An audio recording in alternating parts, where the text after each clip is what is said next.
Offshore staffing is a big topic right now. There's a lot of market pressures pushing a lot of people to consider it that may not have considered it in the past. Historically, offshoring was predominantly done by large insurance payers, but over the last several years, it has increasingly gained ground in the provider setting. But today, we've got issues of staffing shortfalls, people coming back to work, the concern about vaccine mandates and what that will do, as well as lessons learned from COVID, from a pandemic, where we have situations where people may want to diversify the geographic location of staff to help insulate them from regional outages. But it's not without risk. And typically, there are two main areas of risk that come up. The first is quality. And I think this is not just a healthcare specific issue. It's something that all American industries that offshore are concerned about. Can you maintain the quality that we expect here onshore?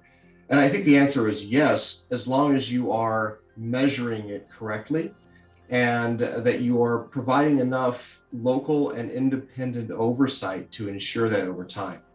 The first area is making sure that the KPIs you're using are really measuring the outcomes that you want to achieve. For example, if you just measure productivity, that can lead to churning of accounts. If you just measure days AR, that can lead to premature closing of accounts and loss of revenue. So I think the recommendation is to use the same levels of KPIs that give you insight into your own in-house business and apply those to any offshore. The second component of that is to make sure that you have a good source of quality checks and confirmation.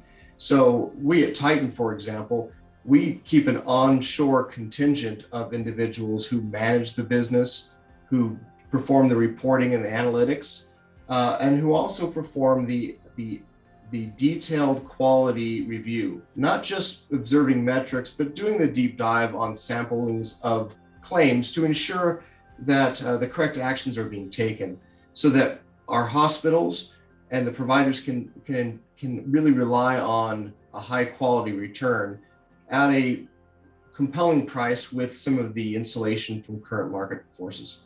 The risk is the other one. And I think it's always risky with any industry, but it's particularly risky with a regulated industry such as healthcare.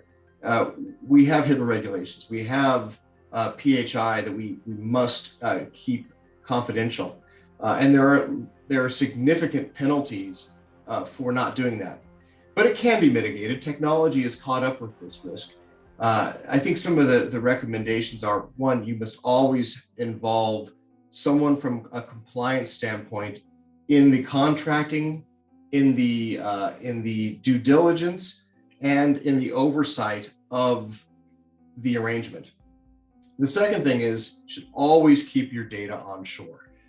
You should have it set up so that the offshore partners or staff can view the information, but cannot download it, cannot screen print it, can't print it locally, can't add it to thumb drives, so that you're maintaining that data in your onshore secure environment. I think another good best practice is to make sure that you have continually auditing of those procedures. Remember, a business associate agreement isn't enough. It's the place you start, but just having that signed does not absolve the covered entity, or if you're a BAA and subcontracting that entity from responsibility. So I think you must make sure that all of the technical controls are in place, that you're keeping your data onshore, and that you're only sharing the information you have to share. Don't make publicly available, or not publicly, but available to the offshore partner social security numbers, banking information, credit card information, unless you absolutely have to as part of that job, because it exposes you to more risk. But at the end of the day, healthcare is no more restricted or has no more oversight requirements than the financial industry does. And they've been doing this successfully for decades.